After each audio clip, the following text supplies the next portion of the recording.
शिक्षा मंत्री धन सिंह रावत ने कहा कि राज्य सरकार प्रधानमंत्री नरेंद्र मोदी की नई शिक्षा नीति के दृष्टिकोण के अनुसरण कर रही है। उन्होंने बताया कि मुख्यमंत्री पुष्कर सिंह धामी के साथ हुई शिक्षा विभाग की बैठक में ये निर्णय लिया गया कि राज्य के 17,000 सरकारी स्कूलों में विरासत किताब लागू की जाएगी। साथ ही SCERT को भगवत गीता और रामायण का पाठ्यक्रम में शामिल करने का कार्य सौंपा गया है। शिक्षा मंत्री ने ये भी स्पष्ट किया कि जब तक ये ग्रंथ औपचारिक रूप से पाठ्यक्रम का हिस्सा नहीं बनते, तब तक स्कूलों में सुबह की प्रार्थना सभा में छात्रों को भगवत गीता और रामायण के श्लोक पढ़ाए जाएंगे।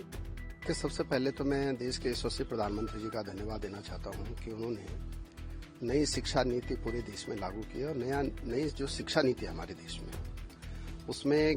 भारतीय ज्ञान परंपरा आधारित जितने भी सब्जेक्ट हैं वो बच्चों को पढ़ाए जाएंगे। और अभी मुख्यमंत्री जी और हम लोग शिक्षा विभाग की हम लोगों ने बैठक की थी, उसमें हमने तय किया कि हमारे जो लगभग 17,000 सरकारी स्कूलें हैं वहाँ हमने अभी एक हमारी विरासत किताब निकाल ली है, वो भी बच्चे पढ़ेंगे। अब हमने एक टास्क दिया है अपने SCERT को कि वो जो है एक सिलेबस तैयार करें जिसमें कि भगवत गीता होगी, रामायण होगी, हमारे बच्चों को पढ़ाया जाएगा। लेकिन अभी जब तक वो सिलेबस में आता है तब तक हमने अपने जितने भी स्कूल हैं उसमें सुबह जितने पीरियड होती है स्कूलों में,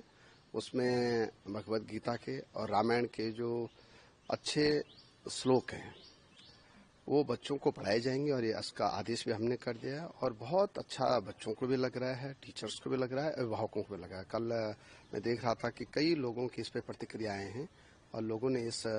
कदम की काफ़ी सराहना की है। और मैं कह सकता हूं कि हमारे राज्य के बच्चे जो है अब भारतीय ज्ञान परंपरा आधारित शिक्षा की ओर जाएंगे।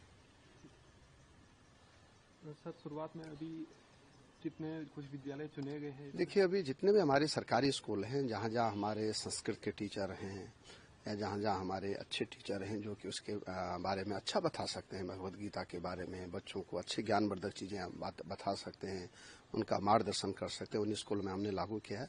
और धीरे धीरे सभी स्कूलों में प्रक्रिया शुरू हो गई।